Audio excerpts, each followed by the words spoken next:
Good morning, everyone. Morning. Welcome to the July 24th Landmarks Commission meeting. It's nice to see everybody in person and also virtually. In compliance with Good morning. In compliance with notification requirements of Ohio's open meeting law in section 101.021 of the codified ordinance of Cleveland, Ohio, 1976, notice of this meeting has been publicly posted. All boards and commissions under the purview of the City Planning Department conducts this meetings based on Robert's Rules of Order. Actions during the meeting will be taken by roll call vote. Recusal from any case due to a conflict of interest should be stated for the record prior to the beginning of the presentation. In order to ensure that everyone participating in the meeting has the opportunity to be heard, virtual attendees will use the raised hand feature before asking a question or making a comment. The raised hand feature can be found in the participants panel on the desktop and mobile versions and activated by clicking the hand icon. Please wait for the chair or facilitator to recognize you and be sure to select unmute and to announce yourself before you speak. When finished speaking, please lower your hand by clicking the raised hand icon again and muting your microphone. Call-in users can unmute using *6. All meeting activities are being recorded via the WebEx platform. These proceedings are also being live streamed via YouTube. All requests to speak on a particular matter submitted through the proper channels have been considered. Proper channels for comments are sending an email to the landmarks@clevelandohio.gov email address with a comment or letter, calling or leaving a message at 216-664-2532, or sending a letter or dropping off comments at City Hall located at 601 Lakeside Avenue, Suite 519. Communication with members of this body must follow proper channels for consideration. Any comments received by the stated deadline are collected by Landmark staff and disseminated to the commission members prior to the scheduled meeting. Mr. Musson?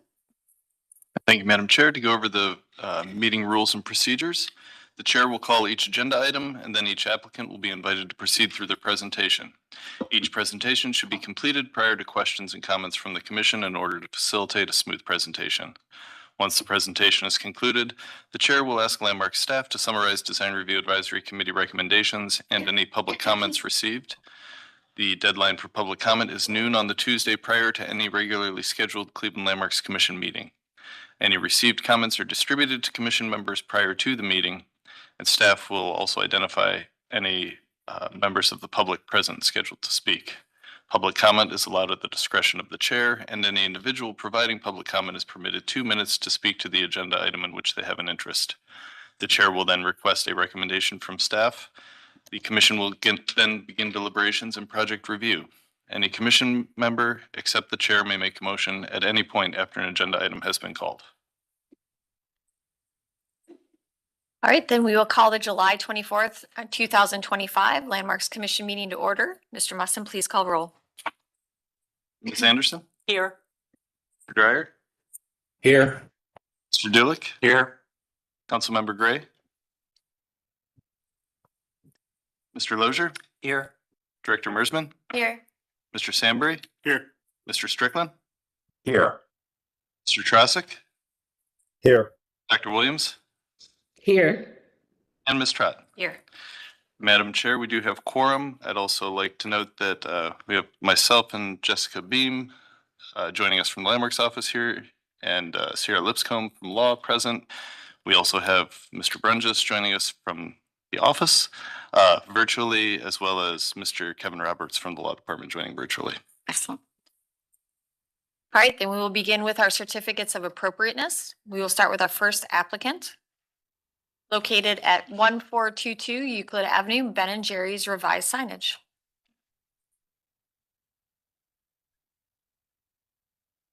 Everyone, good morning.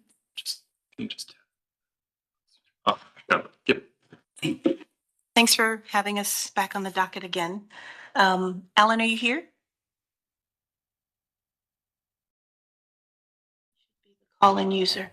Anyway, the reason that we came back is because we executed the blade sign, the marquee sign. And by the time we did the design of it and all, we found out that the design was, it was actually, the blade sign was too small. And Toledo is our tester market ahead of Cleveland. We have run into issues at this point where we went with the much smaller sign and people just don't know that we're there. And now we're going back to the city 6 months into being open to ask for a bigger sign so we can move the small sign to the back of the store, which we have, and put a bigger one in front. The second issue that came up is that the sign, the blade sign alone was not enough of a representation for Ben and Jerry's as a brand because it was just going to be the ice cream cone.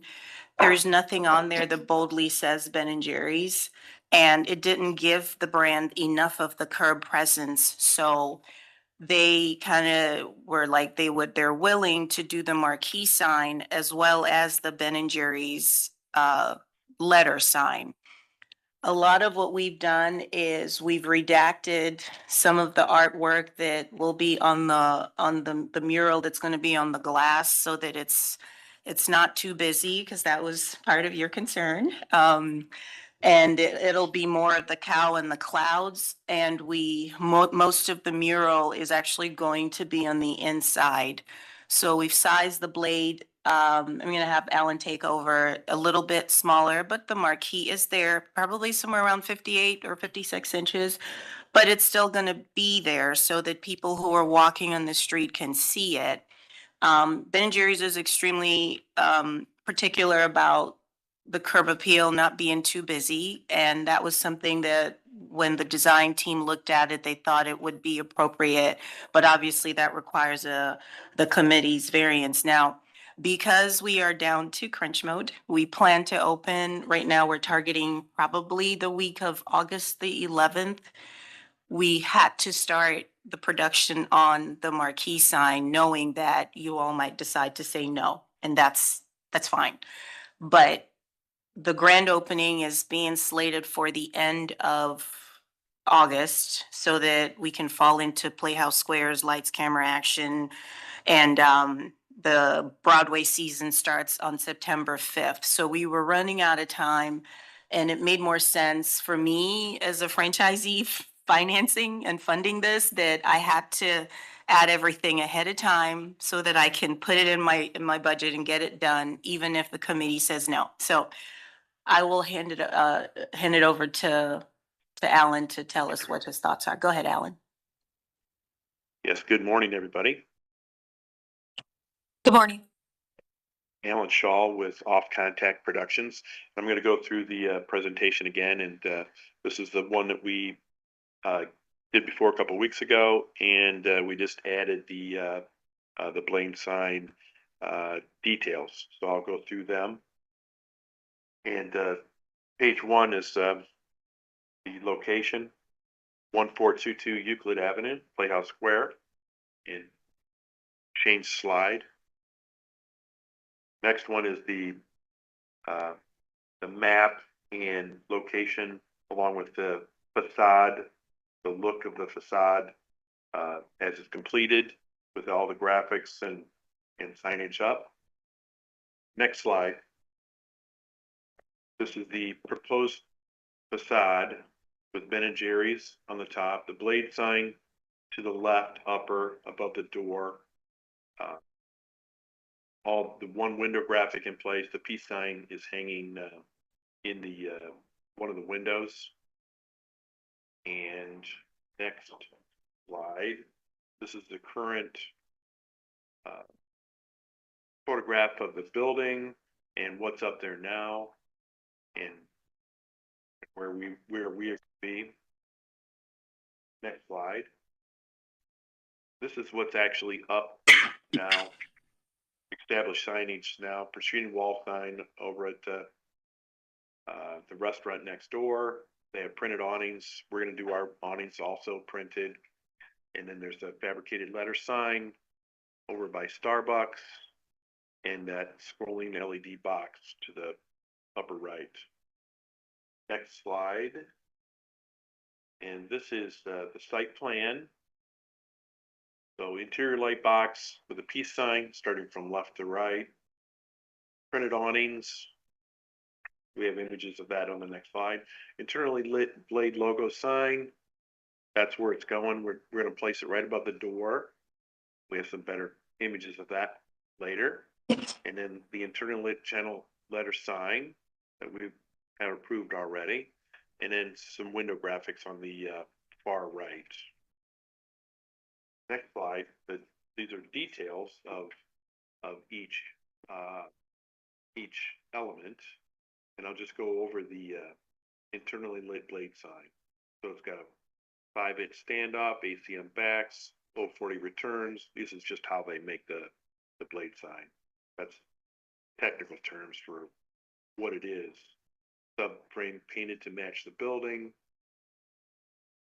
And everything else we've already reviewed. So next slide, elevations, the dimensions of the window openings. Then the blade sign is a left-hand corner center, 4 foot 8 inches tall, and it protrudes, I think, 59 inches out, and gives you all the details of the all the signage in the window graphics. So next slide is installation details of the Ben and Jerry sign, and we've gone over that. I'm going to go to the next one, which is more details on the blade sign. The next slide is installation details, and here's the image of the blade sign that we proposed, and it's 55.5 inches tall, 59 inches and a half inches wide. From just the Ben and Jerry's lettering, that's 59.5 inches wide. Subframe painted to match building. Subframe mounted inside joist blocks, and then upper right, it's 9 inches wide. Eternally lit blade sign, 5-inch standoff, ACM backs, jewel light face, all the details on how you make a standard lit sign. Some subframe painted to match the building, and 59 wide by 55.5 inches tall. So next slide is just a mock-up of the blade sign above the door, and I think that is it. That's the end of our presentation. I thank you very much for everybody. Thanks for your consideration. Thank you for the presentation. Thank you. We'll then move on to staff recommendations. Thank you, Madam Chair. As you may recall, we saw this, I guess, this project, similar proposal on June 26, 2025, at which point it was approved with encouragement to investigate a blade sign instead of the channel letters mounted on the building. In working with the applicant and the applicant working with the larger company, they decided that instead of the either or, they wanted to do both. So that's why it's back here before you today. I imagine it will, we haven't heard back from zoning, but we imagine it will need variances granted because it'll probably be over the allowable signage limit now. But I think given the entertainment district, given the location of it, given all the other signage and activity, it's a lot of signage, but we feel that it's appropriate and would recommend approval with granting any needed variances, and I guess just one stipulation that the blade sign and the channel letter signage be mounted into the mortar joints. Okay, thank you for that recommendation. We'll then open up the floor to the commission for questions and comments. Who would like to start? Mr. Samberry? Thank you, Madam Chair. My only comment is to reiterate what staff said. I would suggest maybe moving that blade sign to the right or to the left so that you're aligned with one of the vertical joints of the masonry units. Because it looks like you're sitting right on right on a masonry unit, whether that's stone or terracotta, I'm not sure. But moving it to the left or the right, so it's not exactly aligned over the door, but within a masonry unit, within a vertical joint. Alan, can you comment on some of those foundational pillars that we were supposed to avoid? Yeah, and that's, two items there. The pillars are in between the windows and they go up, straight up from the spacing in between each window. So I don't see it as an issue. We can move that blade sign over to the joints. And I think they were gonna attach it to the horizontal joints. But certainly can move it to one of the vertical joints too, to have a better attachment points. Yes. Yep, that's my only comment. So if that can be done, awesome. I think, can I just clarify, if it's mounted in the horizontal joints, the goal is not to damage the unit itself. So if it's mounted in the horizontal joints, then the flexibility to be, I don't think you would object to it being over-centered over the door if it No. was mounted in the horizontal joints. But if anything is required in the center of the masonry unit, if that's terracotta or stone, I don't know that either, then it should be slid right or left to align with a vertical joint also. Is that correct? Right. The rendering makes it look like maybe it can't span both horizontal joints. So my suggestion would be to go to a vertical joint, but if it can span to both horizontal joints, I have no issue with that. Perfect. Thank you for clarifying. Yeah, that makes sense, and we can make those adjustments. And we have engineered drawings being done now, so we don't know the exact particulars of the exact size of the base that's being bolted to the building, but those are definitely consideration points, and our engineering team knows that that is the case that we need to attach to the joints versus the face of the building. Thank you. Thank you, Mr. Sandberry. Other questions and comments from the commission? Mr. Lozier? Thank you, Madam Chair. I'm fine with both of the blade sign and the marquee sign. I don't see there being a challenge utilizing both. I think it does help to bring more visibility to this, especially with pedestrians as they're walking down the street. I'm fine with the current placement, where the suggested placement of that of the blade sign where it's shown. But I'm wondering if it maybe makes more sense if it was dropped below the Ben and Jerry sign in line with the Starbucks coffee signage in the band of or in alignment with the Clear Story band.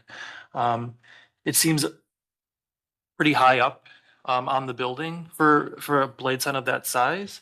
It does feel much smaller, so maybe bringing it down a little bit to that location, the Clear Story window location might make. So are you sense. suggesting where that brow, see where the black brow is at that level? Just below that. So in between the leftmost and center awnings. The black area is above those awnings, in that sort of window, in between the windows there. That's the pillar we're Oh, asked gotcha. to steer clear of. Okay, got it. Construction wise, that's why we couldn't use that. Got it. Okay, that makes sense. And I'm fine with that location. We talked about options because Got it. we actually had to go up a little bit because the Ben and Jerry's design team felt that where the Hannah sign is, the lamp was getting too crowded and busy. Mhm. So they asked us to pop up a little bit, Mhm. and when we started, and they wanted us to avoid those historic Details? yeah, in between. Mhm. And then they also told us to steer clear of the pillars, so we had no Gotcha. choice but to go up a Gotcha. little No, more. By process of elimination, I think it's in a good location. Just a few obstacles. Yeah, thank you. Only 5 obstacles. Just kidding. Any other questions and comments from the commission? I just want to say thank you for listening to, taking our comments into consideration and, exploring it and or bringing it to reality, because I think it'll bring you better presence. Sorry, my voice is a little raspy today. So I'm in support of the proposal also. Thank you very much. Thank you, everyone. So with that, seeing fairly alignment in the commission, would someone like to put forward a motion? Disclosure? Madam Chair, I'll put forward a motion to approve as presented, with the reiteration of the comment that the installation of both the blade sign and the marquee letters be done through the masonry joints and not through the face of the stone itself. We have a motion. Do we have a second? Second. Great. Thank you, Mr. Sandberry. We have a motion, second. Any further discussion? Chair, is there a consideration for zoning? Oh, That's what, yes. staff was just going to ask the same thing, if we wanted to include granting any needed signage variances. Yes, granting any needed signage variances. Mr. Sandberry? agree. Okay. Thank you. Thank you, Mr. Dulick. Any further discussion? All right, Mr. Messon, please call roll. Anderson, Yes. Mr. Dryer, Yes. Mr. Dulick, Yes. Mr. Lozier, Yes. Director Mersman, Yes. Mr. Sandberry, Yes. Mr. Strickland, Yes. Mr. Trassick, Yes. Dr. Williams, Yes. and Ms. Trapp. Yes. Madam Chair, the motion passes unanimously. All right, thank you. Thank you so much. Congratulations. We Appreciate look you forward guys. to coming to your See you all in a establishment. few weeks. Okay, bye. Bye. We'll now move on to our second applicant, located 1889 West 25th Street, signage. Madam Chair, I'm going to need to recuse. All right, thank you, Ms. Anderson. Good morning. Good morning.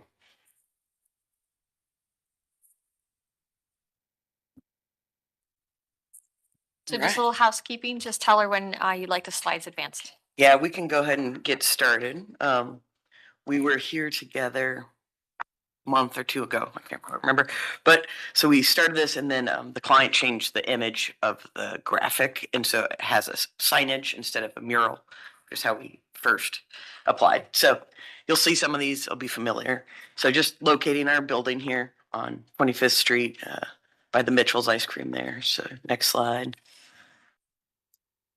Some street shots. The bottom one is straight on. The signage will be on perpendicular from that view, but in the top right, you see the white square, and that's where we're gonna be. Next slide. There's close up of it in a historical or an older 2016 condition for reference.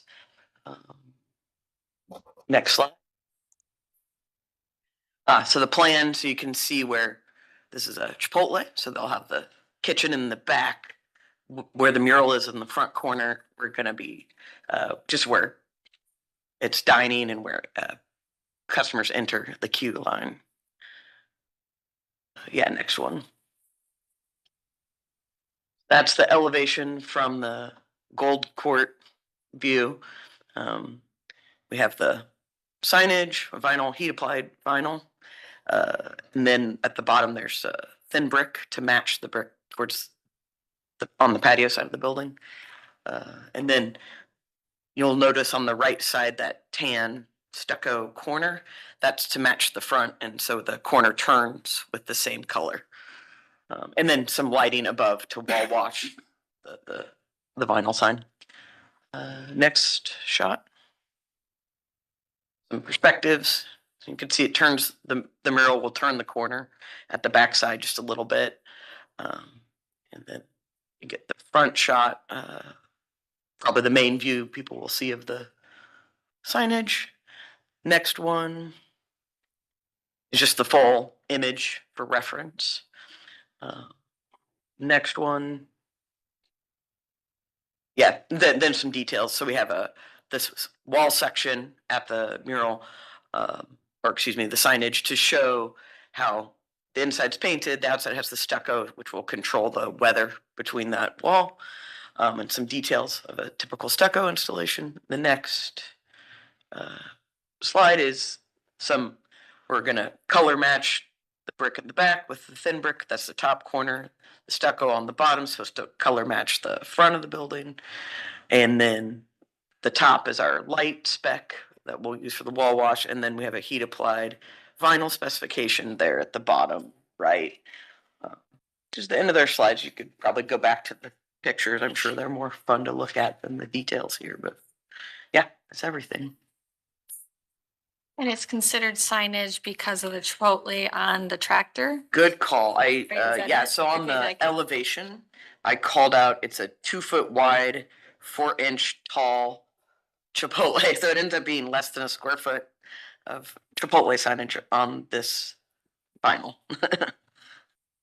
All right, thank you. Mhm. Thank you for the presentation. Then we'll move on to local advisory committee recommendations. Thank you, Madam Chair. This project was reviewed by the Historic Ohio City Design Review Advisory Committee on the 17th.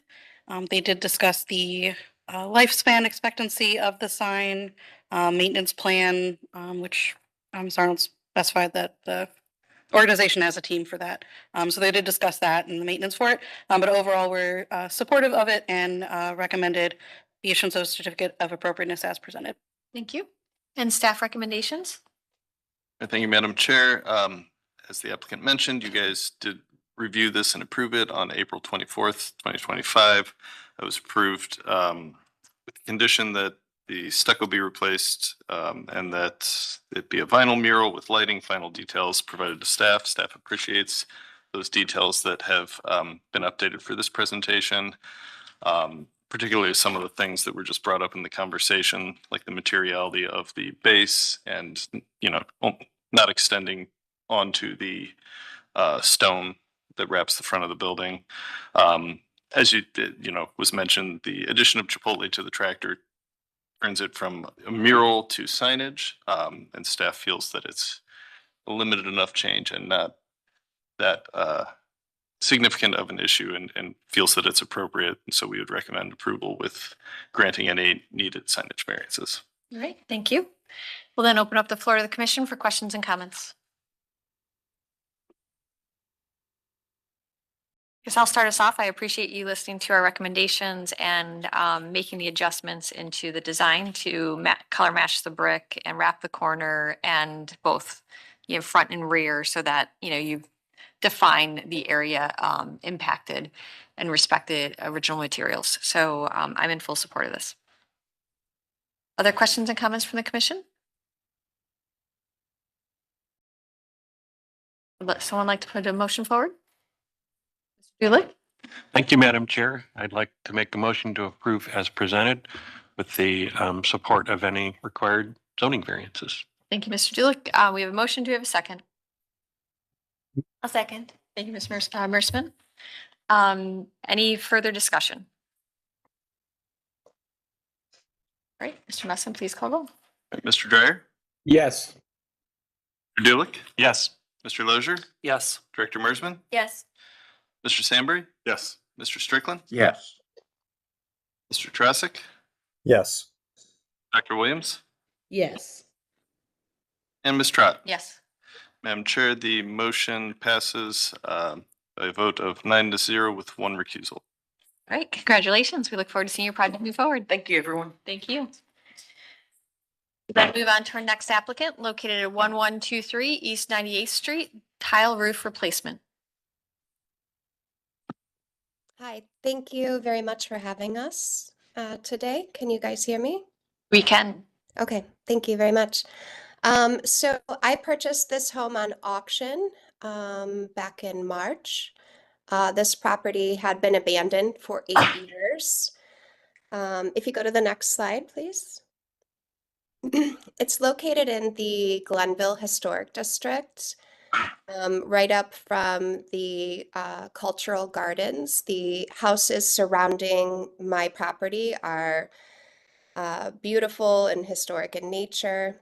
And we really wanted to see if we could preserve this home in a way that would reflect the neighborhood. However, we had several professionals come out and they let us know that the tile roof is not replaceable, or repairable, should I say. You can go to the next slide. You may have skipped a slide. Maybe back one. Okay, I apologize. As you can, if you go back to the third slide then. Give me 1 second. I had another slide in here. So we respectfully submit this request for approval to replace the existing Spanish tile roof at 1123 East 98th Street with a historically sensitive asphalt shingle alternative. This recommendation follows a comprehensive condition assessment, which confirmed the roof is beyond repair due to extensive deterioration and prolonged neglect. So the property is located in the historic district. It was vacant for about 8 years. The Spanish clay tile roof has experienced more than 20 years of deferred maintenance. Numerous tiles are broken or missing. The underlayment has completely failed, resulting in water infiltration and damage to the roof structure, and there are holes in the ceiling where you can see the outside. Why repair is not feasible? The widespread tile breakage makes repair impractical and cost prohibitive. The complete failure of the underlayment and decking requires a full tear off and replacement.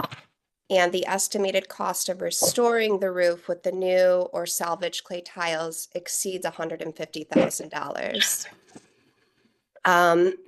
We propose to install a high-quality architectural grade asphalt shingle roof with a color and profile chosen to mimic the original tile as closely as possible. This solution will protect the structure from further water damage. It will respect the historical character of the home through thoughtful material selection.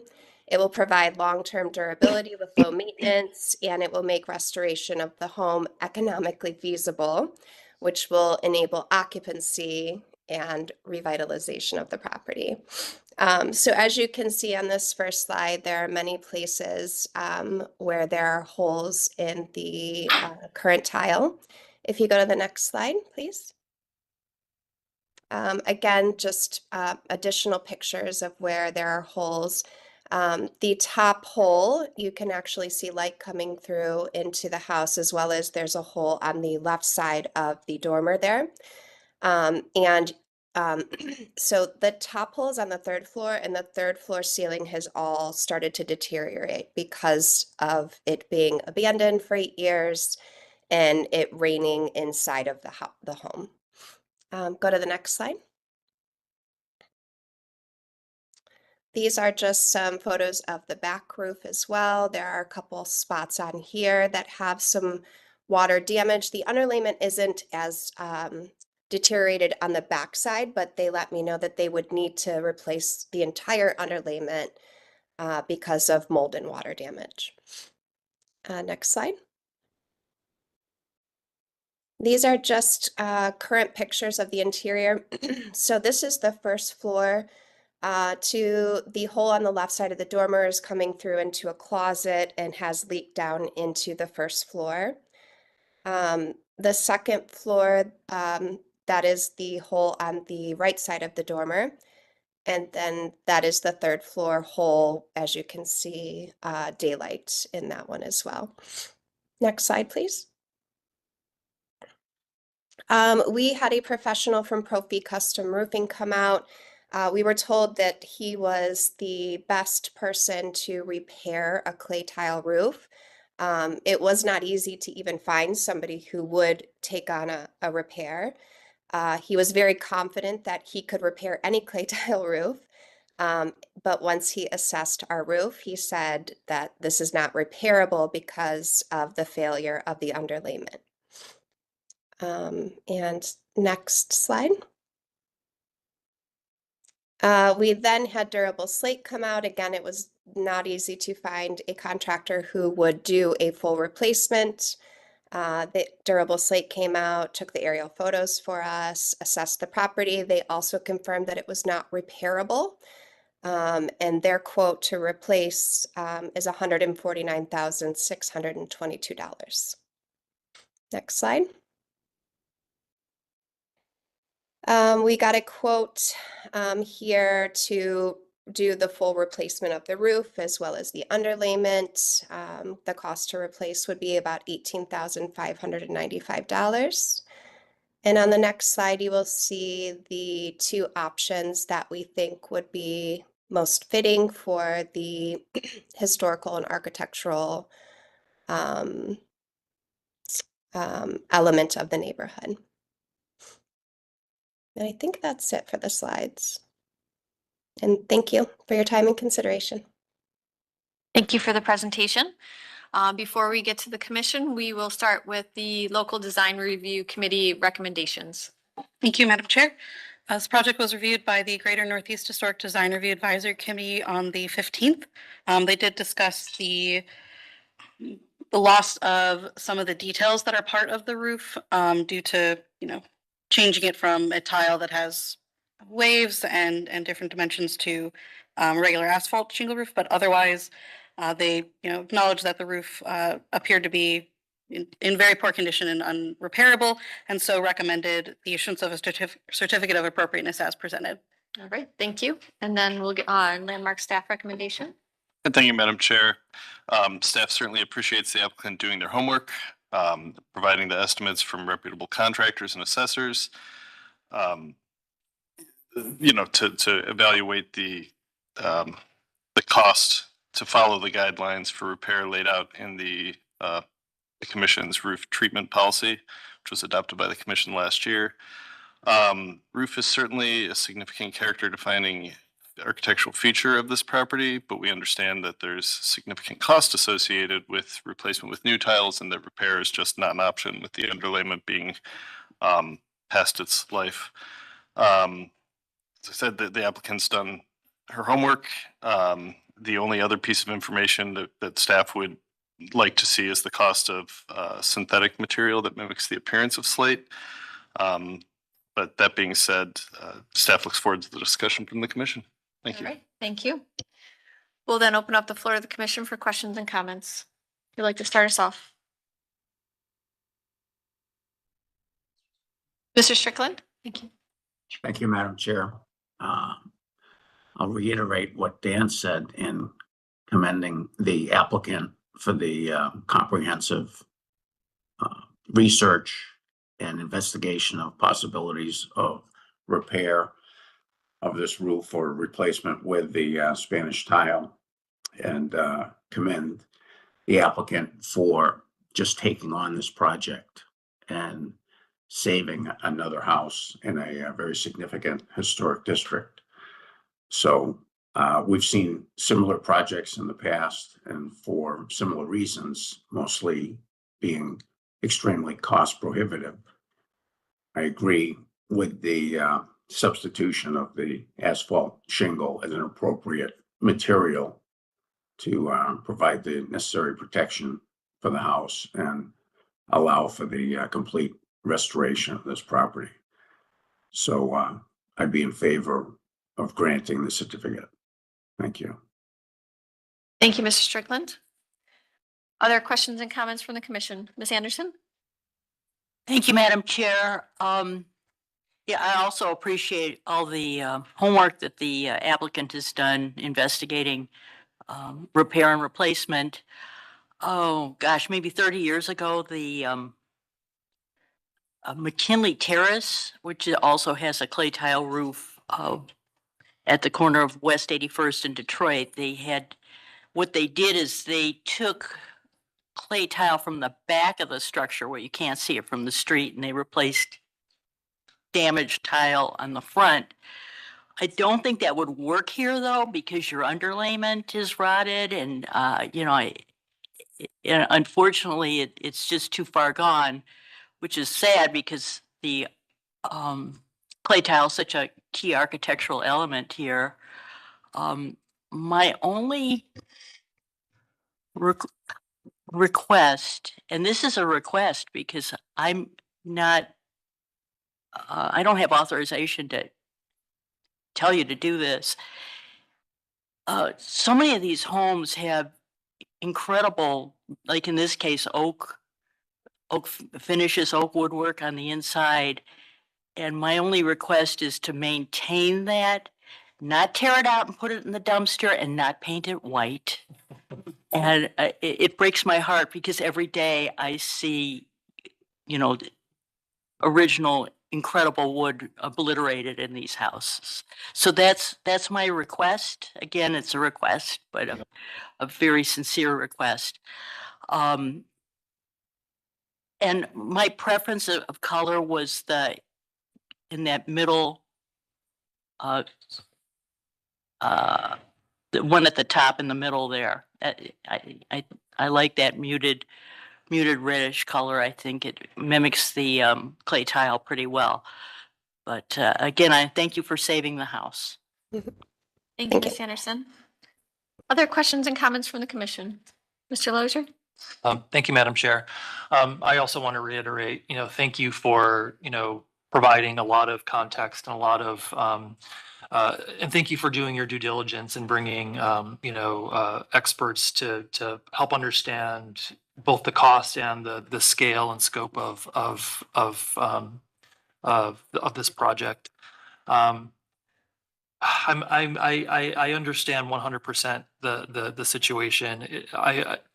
These Spanish tile roofs are, the character defining element of this neighborhood, and we unfortunately approved, not unfortunately, but unfortunately, another case nearby your home came before us recently, and that tile roof will be replaced with asphalt.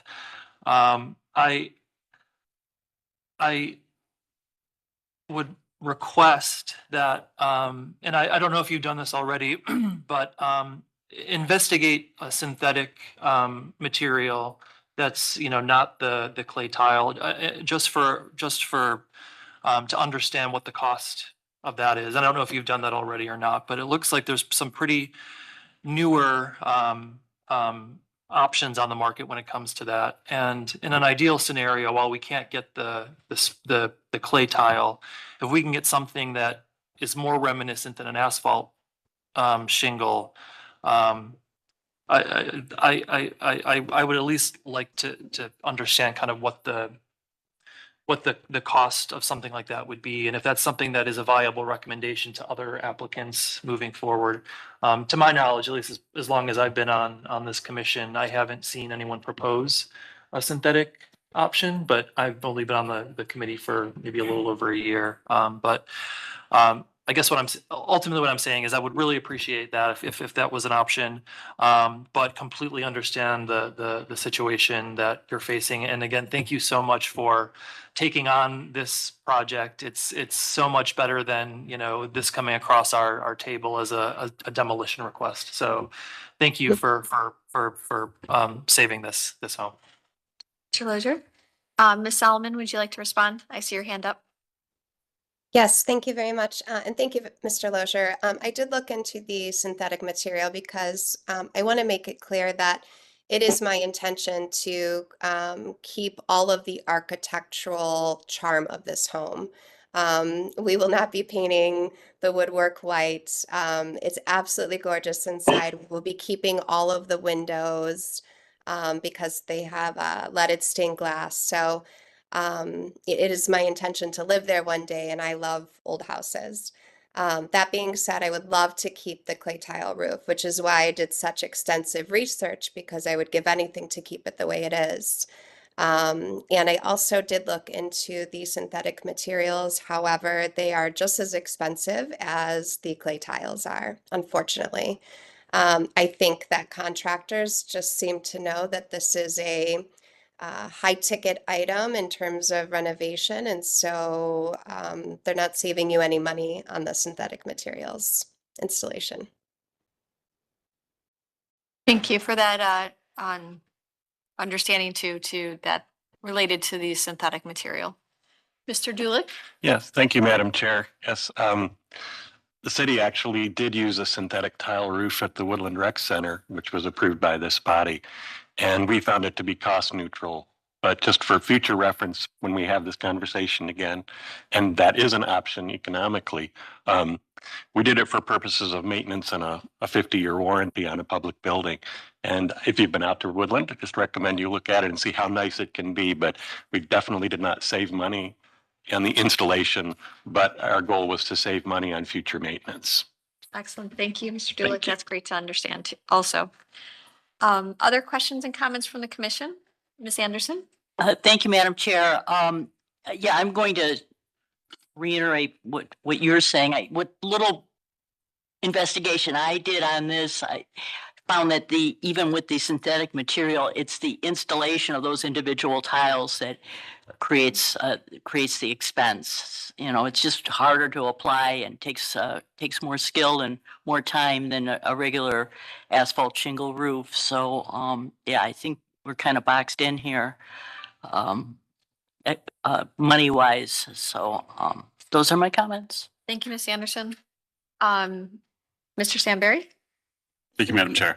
I don't need to reiterate everything everybody else said. It sounds like the board is kind of making a decision. But I would suggest maybe making some kind of salvage plan of the reusable terracotta or clay tile, and maybe donating or selling that to some sort of warehouse that can reuse them on a historic building. It's a great suggestion. Thank you, Mr. Samberry. The only other comment that I would add, similar to Mr. Samberry, I don't want to reiterate everything that's been said, is I would agree with Ms. Anderson's suggestion on color, that my personal preference would be, I can't read the color name. Can you help me, Jessica? The one in the center? It's burnt wood, is that? Nope, the one that's circled right to the left of that. Brownwood? Brownwood, perfect.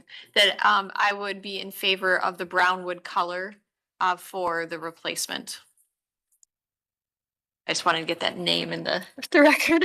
So, okay, other questions and comments, or would someone like to put forward a motion?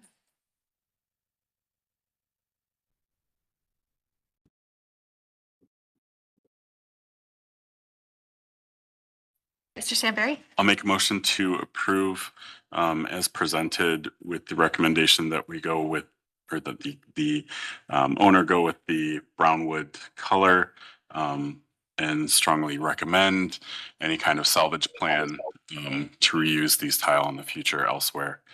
I think that's it. Thank you, Ms. Samberry. We have a motion. Do we have a second? Second. Thank you, Mr. Dulick. Any further discussion? No? All right. Mr. Muslim, please call roll. Thank you. All right, Ms. Anderson, Yes. Mr. Dryer, Yes. Mr. Dulick, Yes. Mr. Lozier, Yes. Director Mersman, Yes. Mr. Samberry, Yes. Mr. Strickland, Yes. Mr. Trasick, Yes. Dr. Williams, Yes. and Ms. Trott. Yes. Madam Chair, the motion passes unanimously. All right. Congratulations. We look forward to seeing your project move forward. Thank you very much. Thank you. We'll then move on to our next applicant, located 1323 West Boulevard renovations. Hello, good morning, everybody. Good morning. My name is Esby Madera, and I am the owner of Offroad General Construction. And I specialize in doing exteriors of homes. With the, oh, gonna go ahead and proceed with the.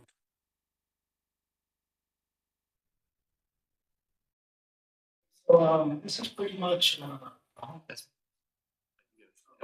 sorry about that. Apologize about that technical difficulties. So this home sits on West Boulevard. If you want to go ahead and go to the next. This is pretty much the building sketch, which is on the county's website. You want to go to the next. Kind of the actual parcel number, but if you notice, to the south of the property is the railroad tracks. And then all the existing trees and kind of hover over the home. So that's kind of one of the issues. We want to go with the newer material. If you want to go ahead and go to the next slide. This is the current condition of the home. If you notice, it's all the original cedar shake. Some of it has been tried to be replaced and repaired, and then they've gone throughout the years painting the project. And obviously the paint doesn't hold up well. Go to the next slide. This is the exterior, the rear part of the home, which pretty much they've done some renovations on the removing of the damaged siding and just kind of covered everything up to wait for the actual approval of what we're proposing, the newer materials. You want to go to the next slide? The same thing here. This is the north part of the house. You want to go to the next slide? Same here. This is actually the north west part of the house that you actually can see from the street. And this is what we're proposing to still continue to use the shake, but we're going to use the hardy cementous material. You want to go to the next slide? And then this is the south part of the house, which cannot be seen from the street. And the railroad track actually goes up against this, and all the wood covers this area. This area actually receives most of the water. When it rains, it kind of falls off of the trees and just goes on there. And if you see, the paint is continually falling. So this is the area we're proposing to use the lap siding that's not going to be seen. Go to the next slide, please. This is kind of a rendering of what we're proposing. The color is a rainstorm gray. And then the color of the edge is going to be this white AZIC composite siding. And likewise, we're going to replace the windows in the bay that have lights, which the windows that are there aren't appropriate for the time. Go ahead to the next slide. Obviously, American Craftsman by Anderson aluminum wood clad. Similar lights with the, and then let's see, the operable windows on the north side, and then the smart. So we've actually changed from the smart side. We're going to use the hardy cementous board that's going to be painted afterwards. You want to go to the next slide? Site plan to kind of show you how close it is to the lot lines, and then they have a shared driveway as well. So really, when you drive down the street, all you really see is the front. You know, when you see this house, it's hard to see into the driveway. It's so tight, and the other house is a lot bigger than this one. So you want to go to the next slide? And this is kind of just the detail of what we're going to keep, the cedar style, and then what we're proposing for lap siding. And that's pretty much it, I think. You want to go to the next slide? Oh, that's it. Open for questions, and I did bring some sample materials that already have a little bit of paint on it. It's not the best finish, but it's a quick coat I did this morning. So you guys want to take a look at it, feel free to ask questions. Okay, thank you for the presentation. Thank you. Before we get to the commission's comments, we will review the design review committee recommendations. Thank you, Madam Chair. This project was reviewed by the Historic West Cleveland Design Review Advisory Committee on the 16th. They did discuss, they liked the colors and keeping that shingle or shake style, and did discuss the change in panel siding for the bump out. They weren't against it. They were just kind of discussing it and said it looked a little modern. And so painting the panel siding on the bump out in the same color as the body, just having that inset a little bit darker would be more appropriate. Just change it from a more modern with all white in that the bay that bumps out. Did discuss the grids. The windows are not original to the home, and so what they're proposing is fitting with what seems appropriate with the age of the home. There's a new portico that's proposed above the front door, which they were appreciative of. And then the roofing, I think, is proposed for metal, but then they were also fine with if it was dimensional shingle like the regular roof, but having that accent roof on the portico in metal was also local, said either one would fit with the house. And overall, they recommended the issuance of a certificate of appropriateness with conditions for final drawings to reflect the final window configuration, final colors, and for those bay inset panels to be a darker color to match the siding. All right, thank you. Then we'll get to Landmark staff recommendations. Thank you, Madam Chair. Landmark staff essentially just agrees with local. It's nice to see the proposed use of hardy instead of a vinyl type material. Regarding that front bump out, I think we'd be fine with seeing it stay shake, but if they do go to the panel, I think we agree that, some sort of color variation would be helpful. In making that feel more part of the original house.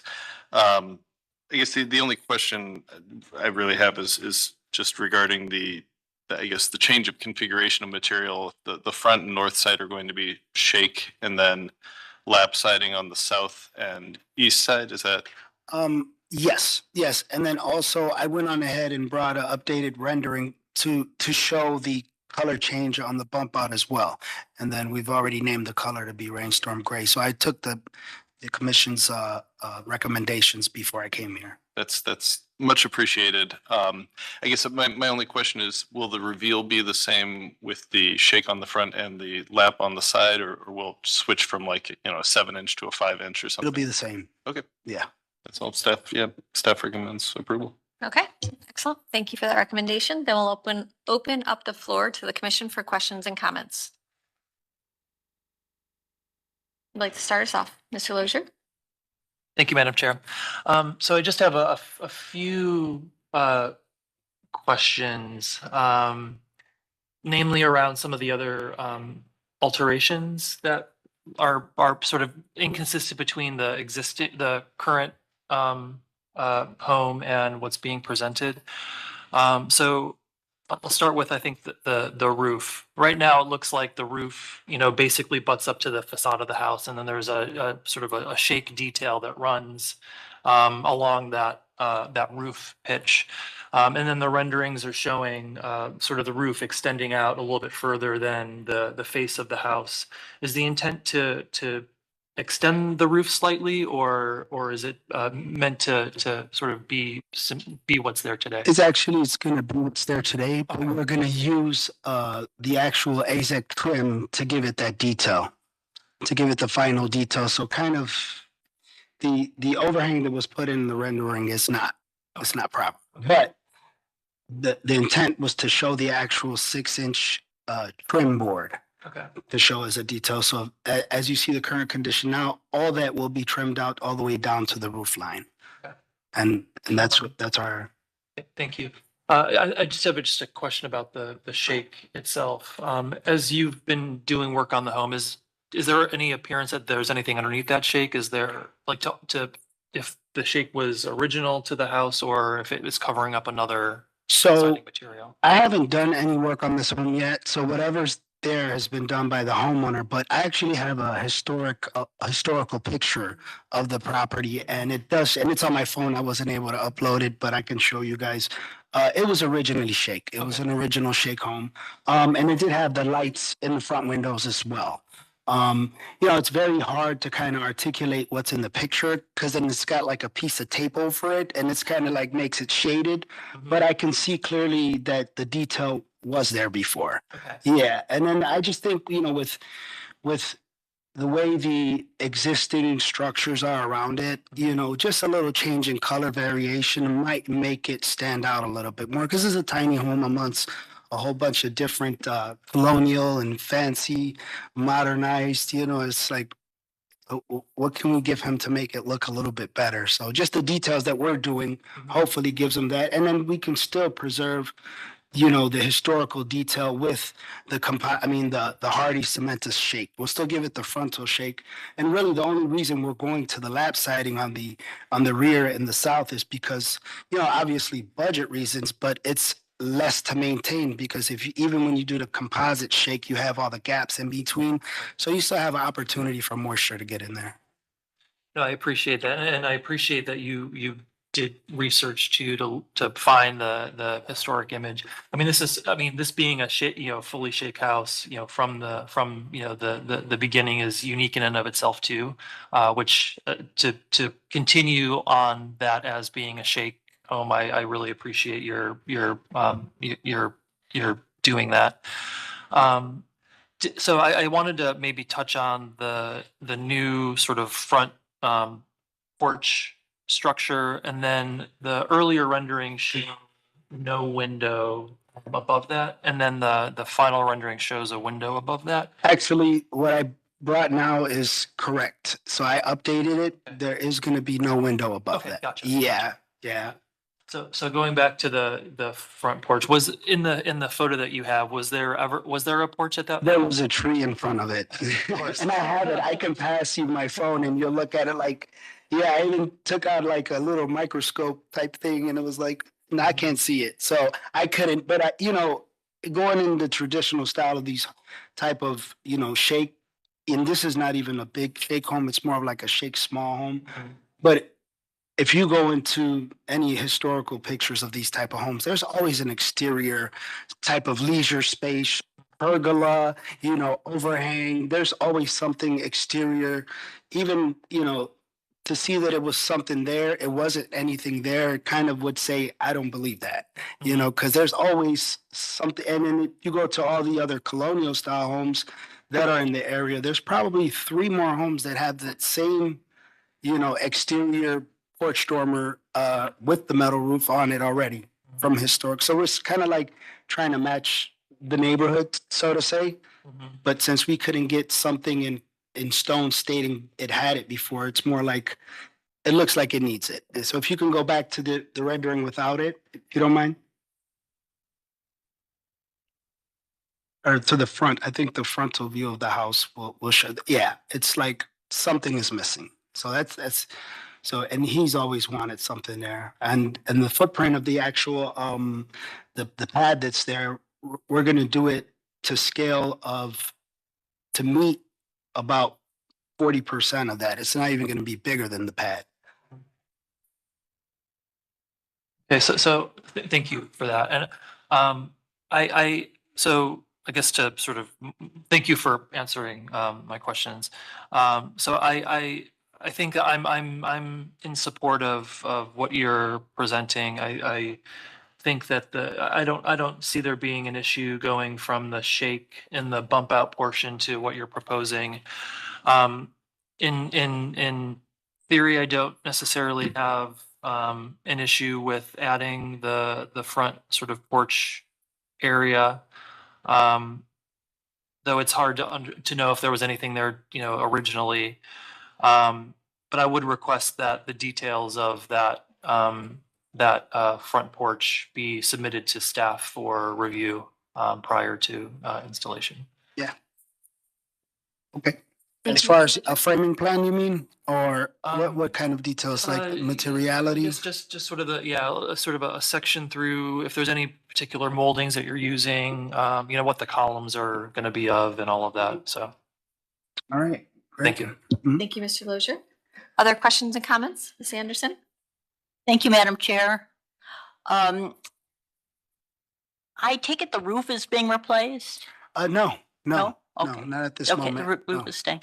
I appreciate, the work that you're done on this, and I really appreciate that you're using the Hardy and quality windows.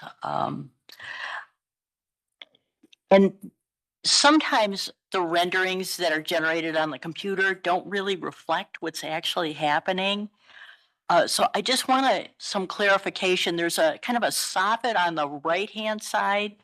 The way the computer renderings are, it shows that soffit extending up the gable and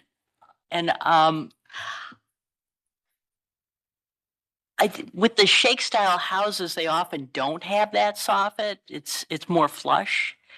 And I would like to see that retained. And if possible, there's a row of shakes going along the gable. I think that's it's a subtle feature, but I would like to see that retained as well. Well, so I spoke to the owner about that. The problem with that is that if basically we try to match that similar, the way the overhang on the roof, it's so flat, we need to create something flush to be able to flash it properly.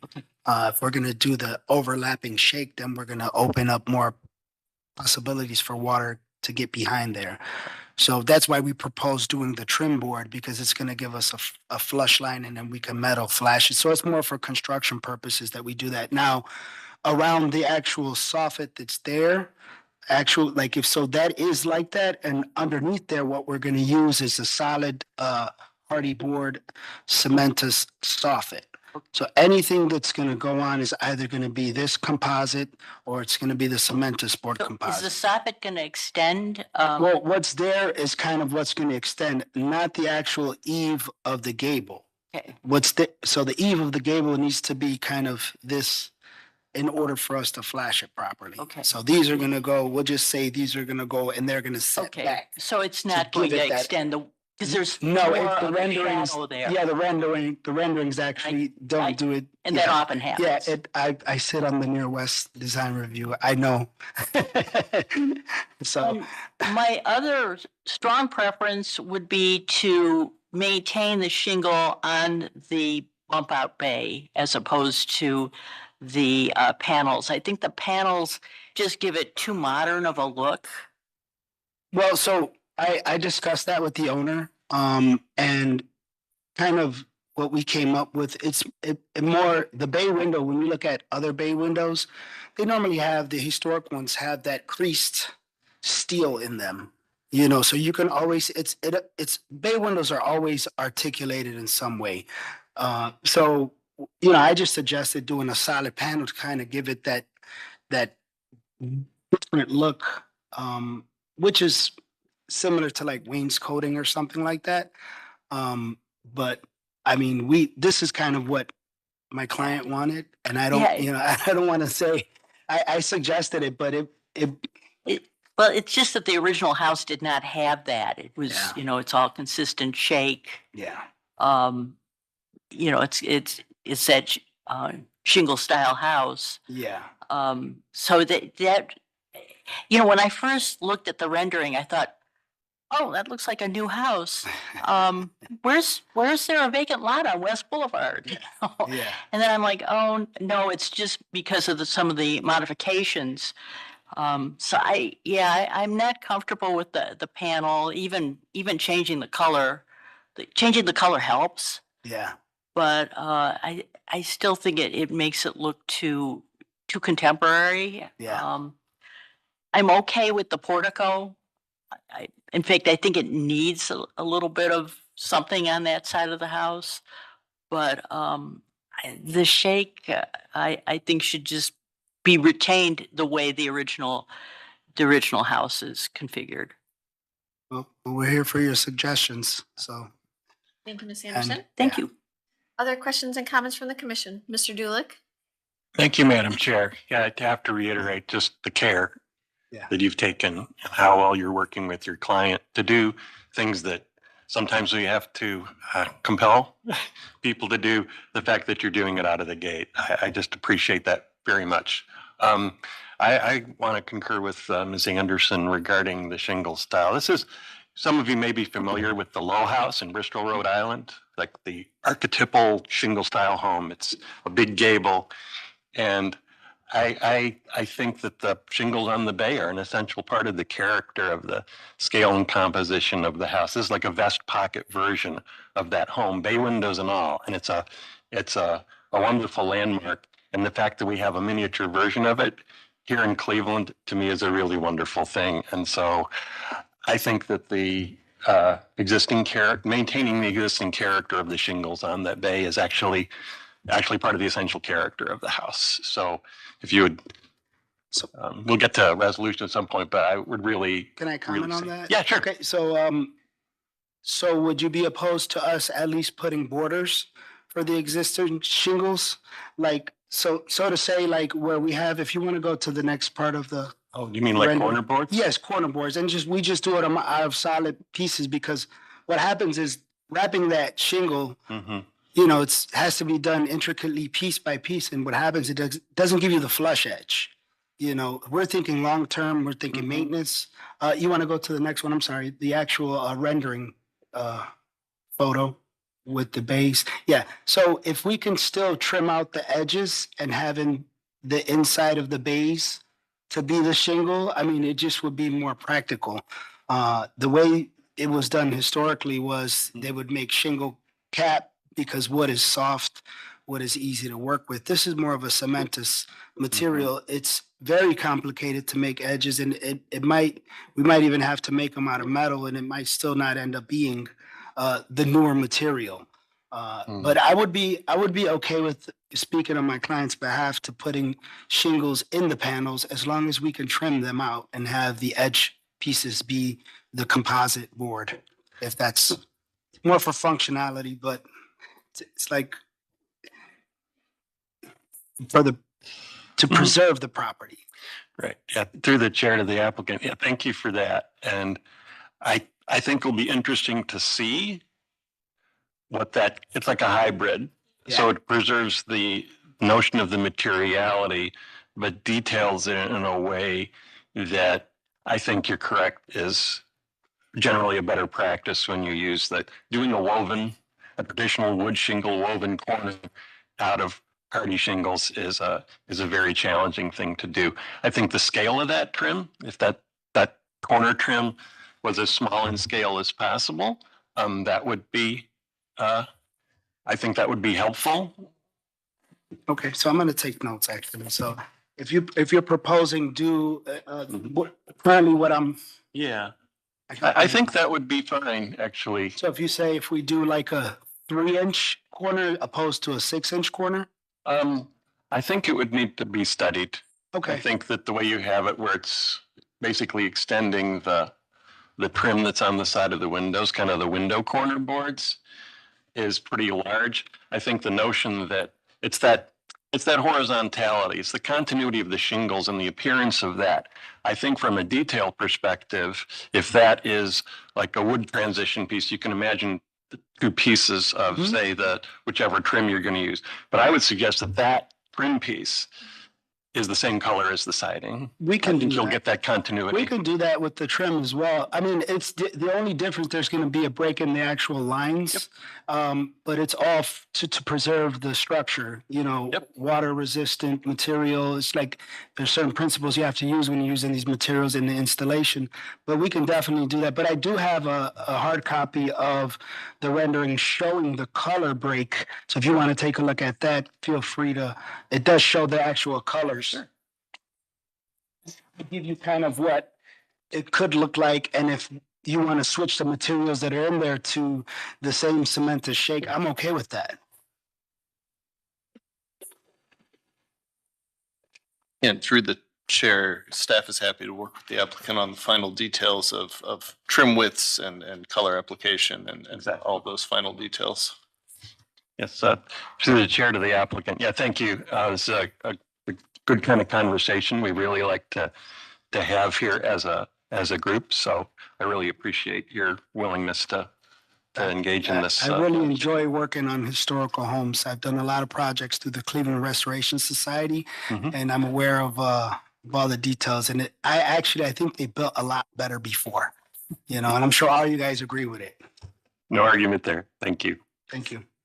All right, hearing fairly consistent alignment. Oh, I'm sorry, Mr. Lozier. Sorry, Madam Chair. Thank you.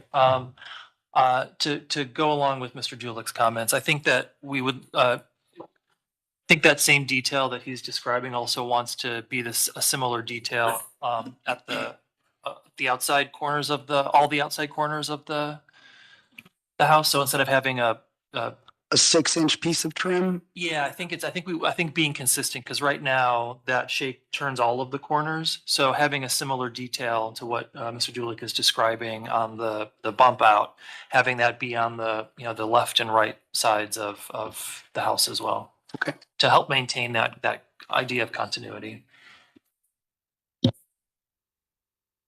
And I would agree with Mr. Musson that those final details and WIS could be worked out with staff. Ms. Anderson, did you have anything addition? I just wanted to say that I was in agreement with that suggestion. I understand you can't meet up the shapes, and keeping the trim piece as narrow and the consistent color, I think would work. All right, we're going to give Mr. Musson a second, try and work through some technical difficulties. Do you need me to Oh. Did I overstay my welcome? No. I gotta go. No, I'm just. Oh, yeah, mine's blinking. No. Okay, so it appears that we have fairly consistent alignment on this. Would someone like to put forward a motion, or do you want us to wait until you get? Can move along on this one. Fine, I just might need a second. Start the next case. Okay, all right, would someone like to put forward a motion? Mr. Madam Chair. Dulick? I would be happy to make a motion. And thank you again through the chair to the applicant. I'd like to make a motion to approve as presented with the requirement that the hardy shingle material be utilized in the areas of the bay window. Additionally, a narrow trim at the corners, including the corners of the main body of the house, be narrower and painted the same color as the shingles. Final details, proportions, and colors to be reviewed and approved by Landmark staff. Great, so we have a motion. Do we have a second? Ms. Anderson? I'll second that, Madam All right, Chair. thank you. Any further discussion? Mr. Lozier? Sorry, one more detail. Would be the width of, I know this is getting very picky, but No, you're not. You're fine. the width of the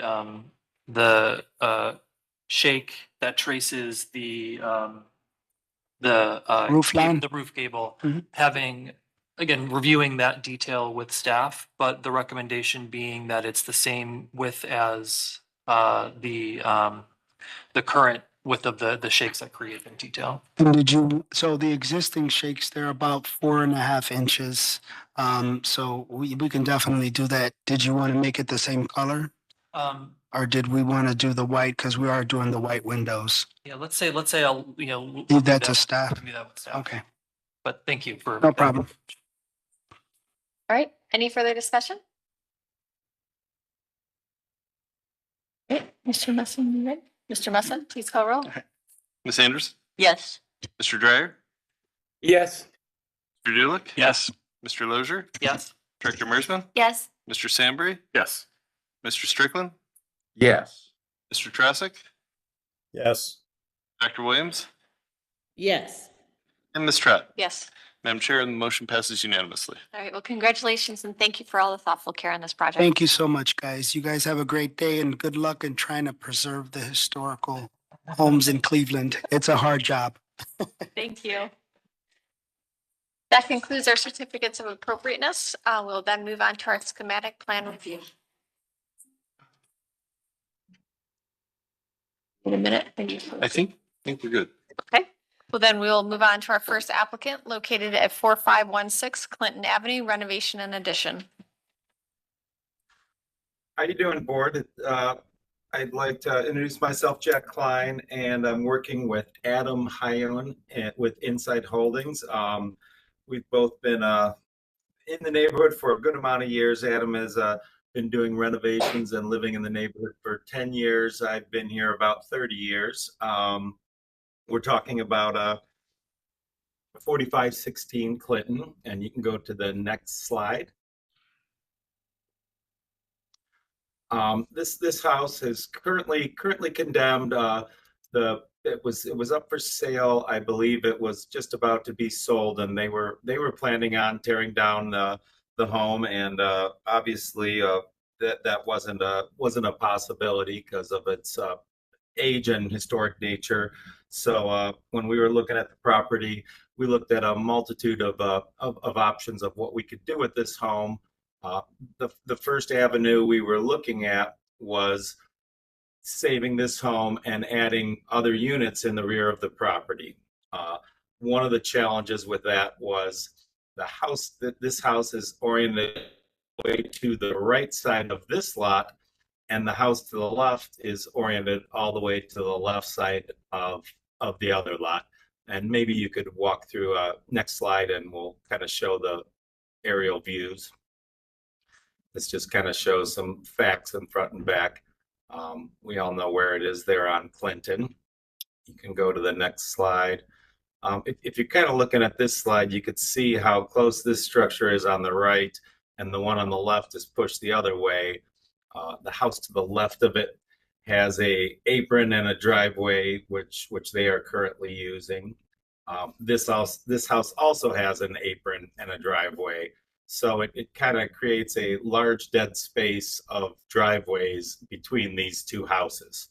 So that was sort of one of our challenges, and we wanted to tone down that layout. We can go to the next slide.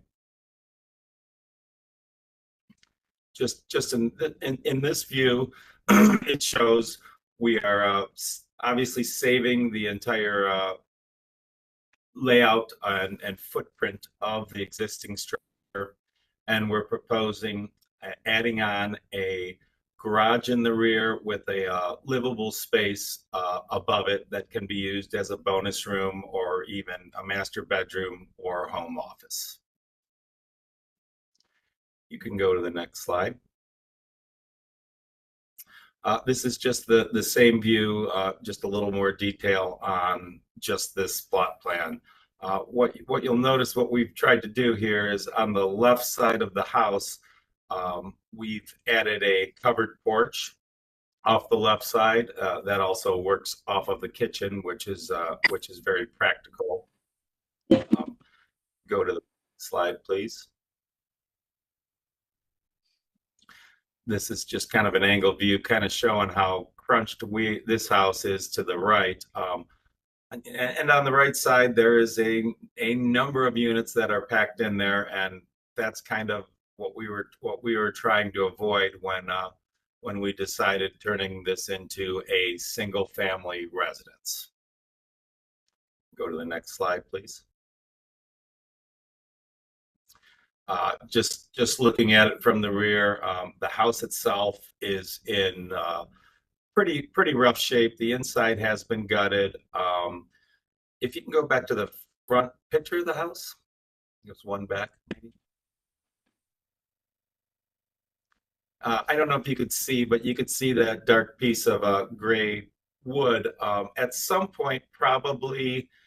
We did dig up an old picture, and somewhere 50s, I'm judging by the 1950s some car in front. There was at some point along the line, I believe this house was a single that was tried to be converted into a double, because there are two stairways semi-present inside. I don't believe that to be original. So we're proposing not using the second front door, if you will, that was cut out of one of the four original windows. Go forward, please.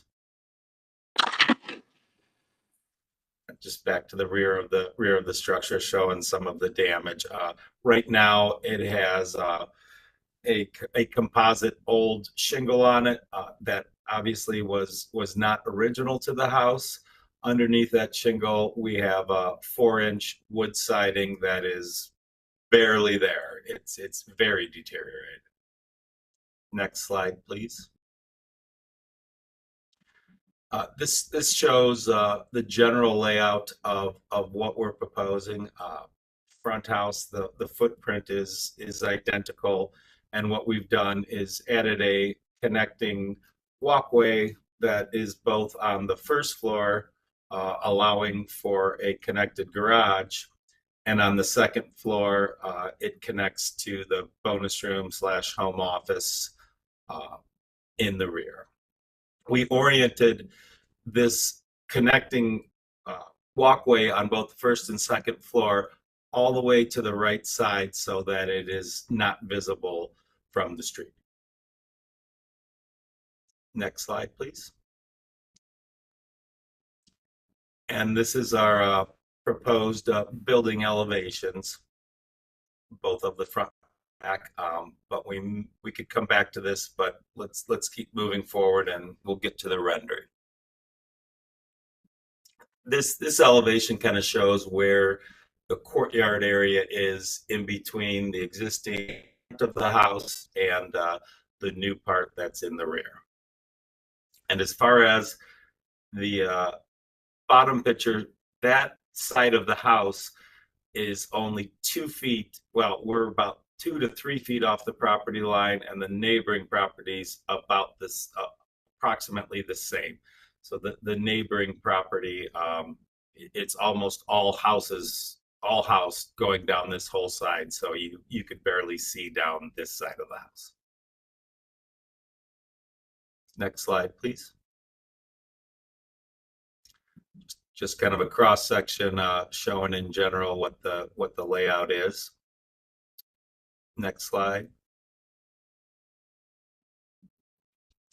And this is a rendering, an angled rendering, kind of showing what we were proposing.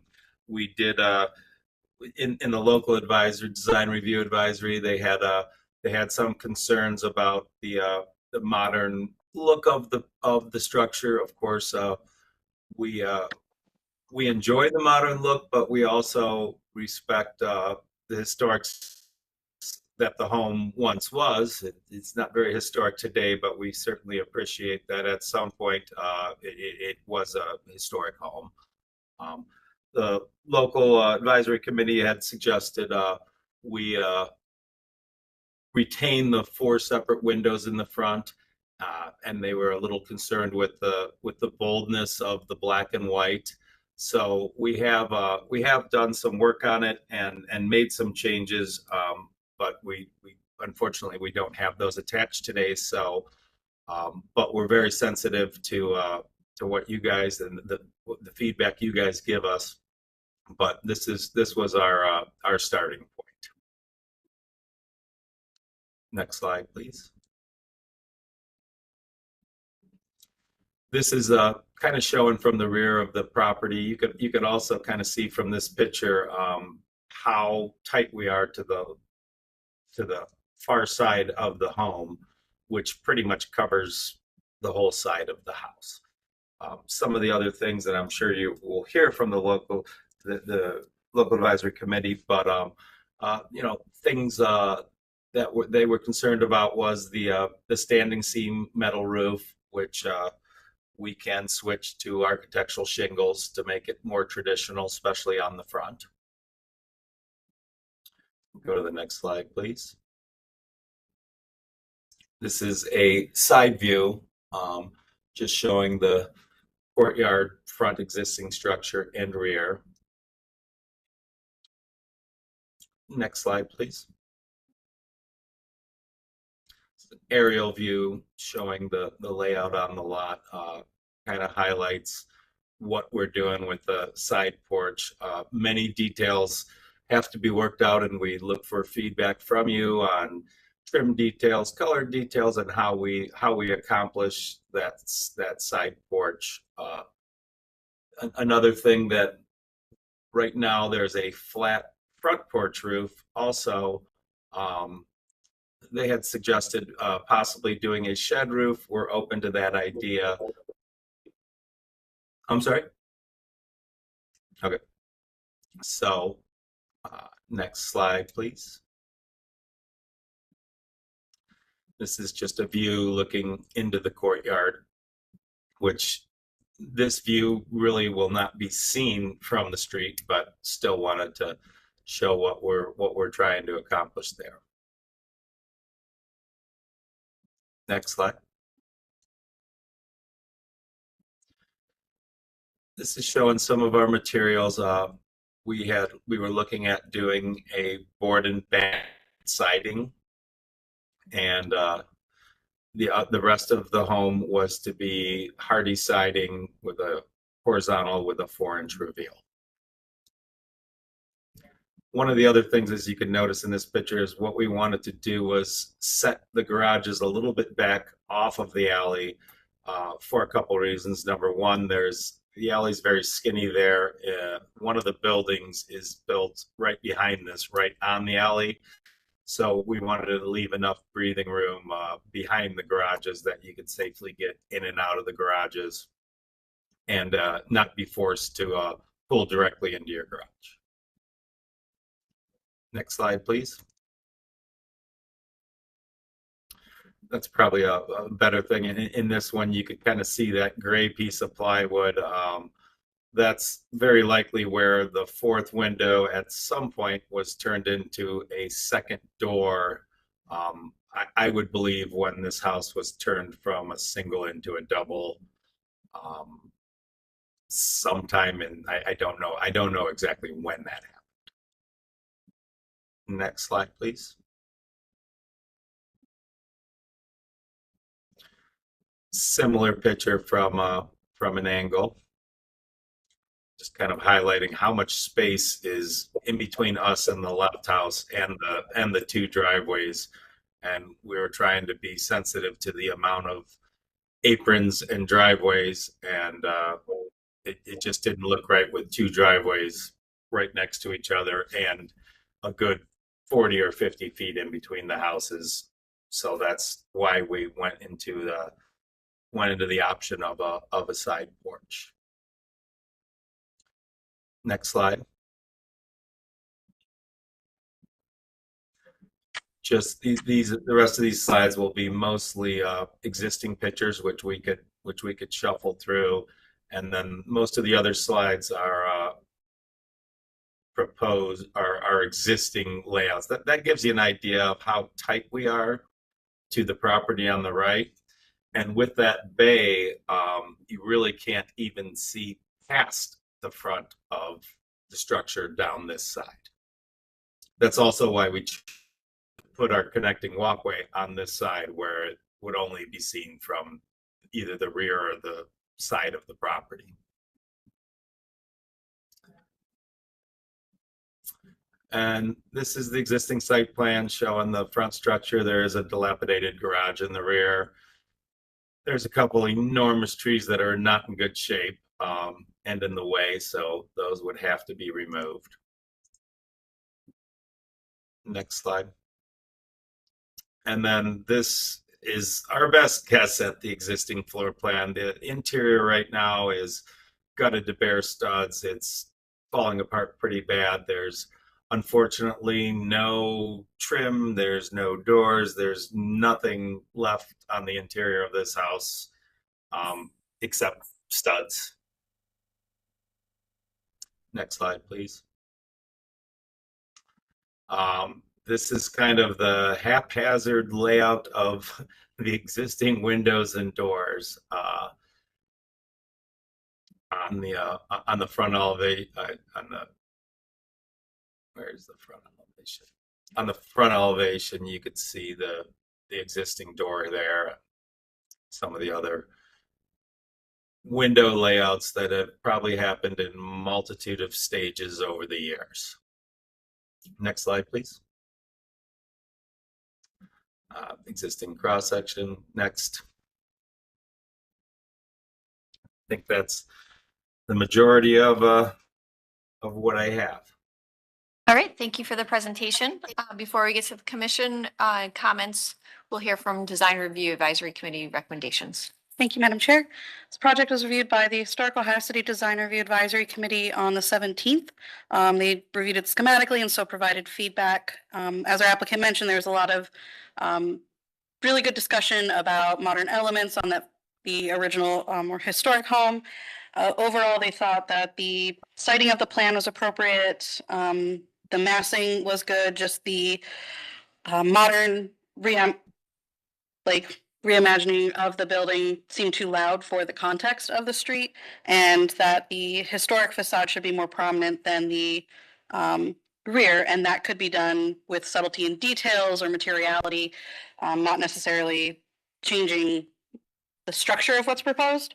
Overall, a lot of the comments were just in line with trying to mediate between new and historic and putting most of the more modern elements to that rear of the property with a new addition, and retaining the historic elements and character on the front, such as horizontal lap siding, the fenestration, historically appropriate language for the side porch, and appropriate colors options for the front of the home.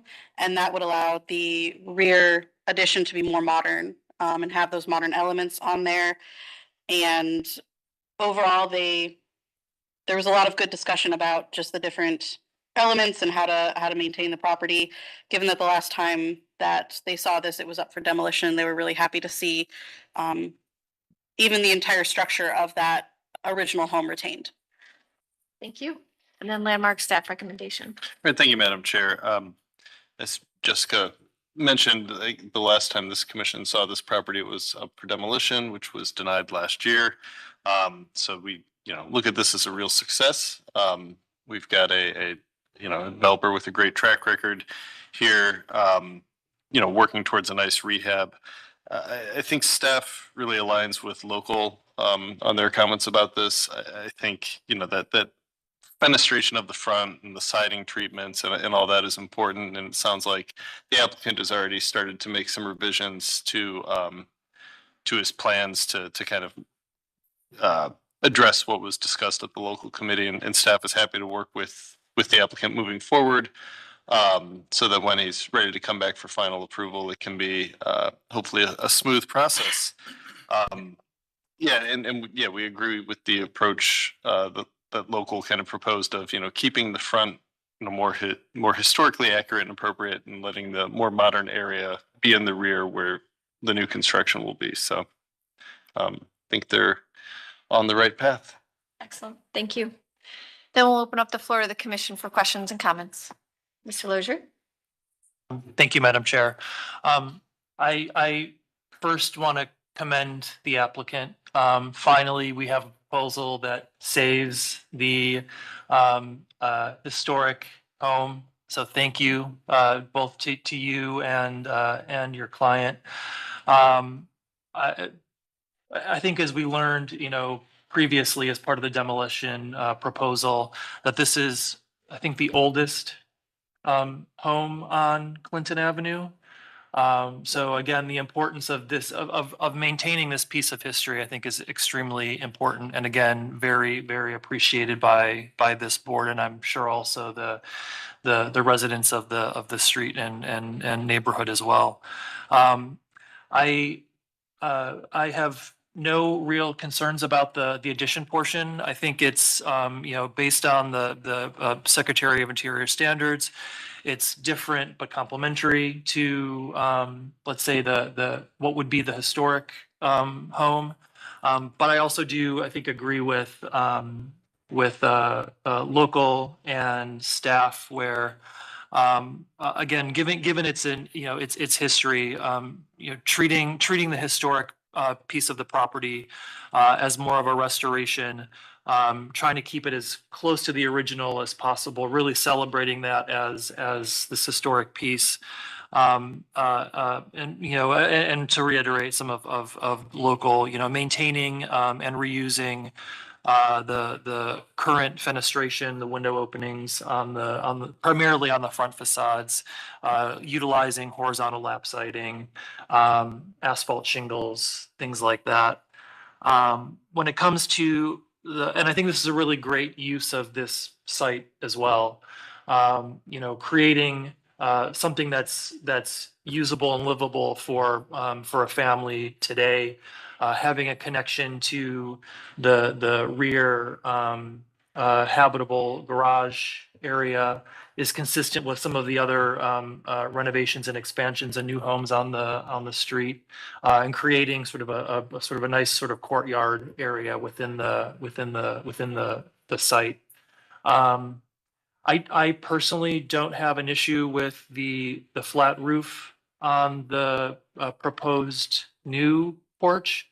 In a way, I rather see that than a shed roof, only because it shows that this is a distinct new element versus something that was always there or there historically. So I don't have an issue with that being a flat roof. I did want to, looking at the material palette, Again, I think the one piece would be, horizontal lap siding on the existing structure itself, maintaining those existing window openings primarily on that front facade. But looking at it looks like there's a sort of a stone material. I'm assuming that's probably at the foundation. I would recommend, instead of it being more of a stacked stone, that is not really a compatible sort of use of stone in this particular context. Have it either be more stone blocks like I think that was meant to be just a stamped concrete walkway. That was. Okay, gotcha. We would be retaining the existing large limestone foundation. Okay, gotcha. So I'll retract that that particular statement. But I think and again, I think just the foundation of the addition wants to feel in compatibility with that. If it's having it not be a stacked stone look, but either just regular concrete or something that looked similar to the foundation that's of the existing home. But I mean, other than that, I think coloration is another consideration.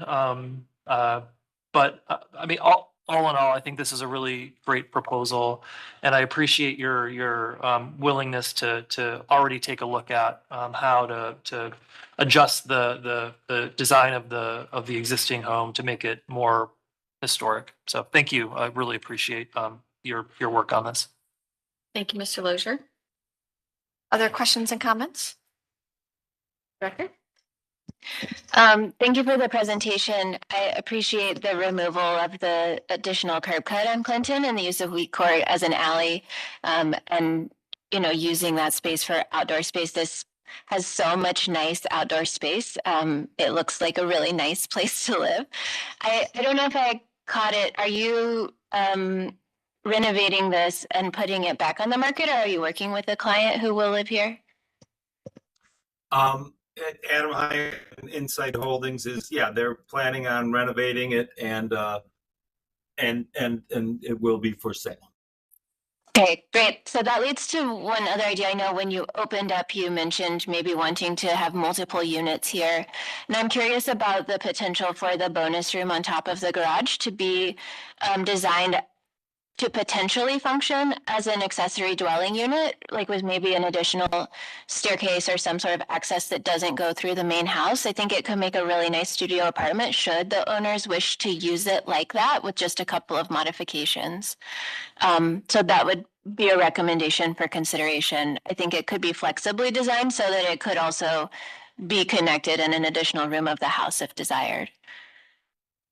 I appreciate that, and we kind of thought the same thing. And one of the things that changed as this progressed is, if you'll notice in that floor plan, there's a side porch there and there is an opportunity to have stairs down that side porch. That was one of the reasons the side porch was added, even just to have another exit out of there directly down to right beside the garage. So it's a good idea, and it took us a while to come to it, but it ended up on the plans kind of in a way. So where that side porch is, there would be a small stair going down. So you would be able to exit out of that rear area onto the porch and then down to the ground level. That sounds great. I mean, you already have a kitchenette in there. It seems like you're set. Should it want to be used in that way, as long as you have that exterior access. And then my final comment is maybe just a nuance that didn't make it onto the drawings, but because you are removing the driveway from Clinton, if you can remove the curb apron and restore the tree lawn in front of that too, I think that will really make your whole front view and access to the walkways emphasized, rather than it look unfinished with the double wide curb cut. Of course, that is the plan. Thank you, Director. You said everything I was going to say. So thank you for making that easy. Any additional questions or comments, Ms. Anderson? Thank you. Thank you, Madam Chair. I do really appreciate the owner taking on the task of taking this out of condemnation and bringing it back to life. We've had several owners who've given up on it, so this is good to see it proceed. I'm fine with the board and batten on the back structure because that's keeping with the historic character of the neighborhood where the ancillary secondary structures would have the board and batten, but I would want to see lap siding on the main part of the house that's being restored. Fenestration in keeping with what was there originally. The roof would an asphalt shingle as opposed to the standing seam. I think that front porch, a shed roof would be better. I don't think that the space between the two houses necessitates that side porch addition. I think that side porch addition should be set back and reduced in size. Colors should be in keeping with the historic color palette for the area. So the black, white, gray. I don't think that works. I think that it basically covers it. So I'm in agreement with what most of the local design review had to say. So those are my comments. All right. Thank you. Ms. Anderson. Seemed fairly consistent. Oh, Mr. Dulick, one more. Briefly, thank you, Madam Chair. Thank you for saving this house. I mean, and I'm in very much concurrence with all the comments from my fellow commissioners. I did want to say, to get back just to the fine point of what that side porch entry house is like. There's a lot of houses in the neighborhood that are this basic same style with the setback entrance on the side. I think the proportions and character of that are important to study. I think the side porch I'm fine with. I guess the suggestion is, and the idea that this is like the big house with the barn in back. So I think a lot of the comments that have been said, I think there's a extension and a refinement of what you're already on the road to doing that is really appropriate and wonderful. If that side porch can feel more like a pergola maybe, rather than trying to be the same, I think it wants to be fundamentally different than that side entry porch, which I strongly suggest is in the character of the house, maybe with more modern detailing on the post, because we don't know what they look like. So in a concurrence with Mr. Lozier to not do a reproduction historic, although I don't think I have a problem with that on that front entry porch. But I think that side porch can be a wonderful thing, and I kind of like the scale of it, and just really Director Mershman's point, it looked like a wonderful place to live, so I'm sure this will be a successful project. And just very strongly that the existing, getting back to whatever the existing window openings on the front facade of the house is really essential. So thank you, and thank you again. Thank you, Mr. Dulick. Hearing fairly consistent comments across the commission, since this is a schematic review, we are not taking a vote. So does the applicant feel like you've received enough feedback to continue the development of your design? I do. And I was a little bit confused that there's two porches. Obviously there's we call it the front porch where the front door is. I know that somebody suggested moving our side porch to the rear of the property, but that kind of doesn't work because of the courtyard cutout. And if you realize in the back is a courtyard with different doors.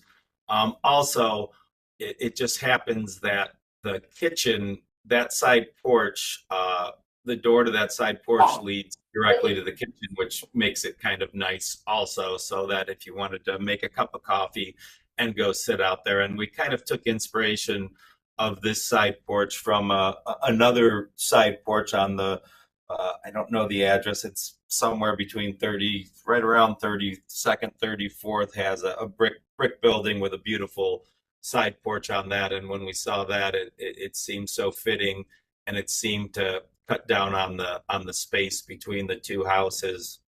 So we really like that layout. As far as the details on the poles and the porches, we have a lot of work to do on that, and we look forward to proposing what we're going to do, and you guys giving your feedback and refinements and making it look amazing. So we have a little clarification that Ms. Anderson wanted to make. Yeah, I want to make a clarification. I didn't say to put the side porch in the back. I said that it should be set back farther from the street. If we can go back to the floor plan for a second, it makes it a little bit difficult. You could kind of see where our layout was, and if we I don't know how to, if we set it any further back from the front, where it's a little bit cumbersome to do. But Yeah, my suggestion was to make it smaller. Well, if we go back to the side, if we can go to the side picture of the house real quick. It's kind of like it either has to, there's a bump out there, an existing bump out. Right now it's the darker color. So there's kind of only two options there. It's either go all the way back and it's 10 or 12 feet wide. The other thing is the proportions of that porch. We wanted to make the porch we didn't want it overly big, but we didn't want it to be only 4 or 5 or 6 feet wide. We wanted it to come out a little further to buffer the distance between the houses. So the proportions get a little bit cumbersome doing that, but. So I think, these are all feedback and opinions, when you start to take into account the comments on the front porch or that entry porch, and if you adjust the detailing of that, it may be appropriate to pull that porch slightly back some, to provide a little bit of breadth between the two. But I think we are confident that, working through the details, I personally am also in support of the side porch. I think it would be a wonderful addition, especially covered porches. As much as we love uncovered patios, covered porches are just an amazing asset. So I think it's just working through those details to get it to blend well of that connection of your existing and your new aspects of the house. But overall, I think, we look forward to seeing you come back with, the few further development. If you have further questions, feel free to reach out to staff and they can give you some recommendations also as you continue the development. I appreciate all your time, expertise and input, and apologize I couldn't be there. I'm on vacation out of the country, but I wanted to make sure that we keep this thing moving forward. So. Well, thank you for being here, and we look forward to seeing you come back with the further development of your project. Appreciate it. Thank you. Thank you. That concludes our schematic design reviews. We are then on to administrative reports. Thank you, Madam Chair. Not much to report, just I guess kind of a heads up that our next commission meeting is shaping up to be a large agenda. So, I guess be ready for that. Amongst quite a few projects and some other things, we'll hopefully be introducing the siding policy that Jessica's been diligently working on for a while. Yeah, it's one of those issues that it's like a can of worms. But we'll be hopefully sharing that with you and looking forward to your feedback and looking to get something in place, at one of the subsequent meetings. So that is all I have to report. And our next meeting, just as to clarify, since it is a 5-week month, is actually the 14th. That is the 14th, yes. And that 5-week month is what will help make the meeting shape up to be a large one, because we kind of have a couple design review cycles funneling into one meeting. So we'll see how design review goes. Excellent. All right. Well, then that concludes our meeting for today. We will adjourn and I hope everyone has a great week. Thank you. Thank you.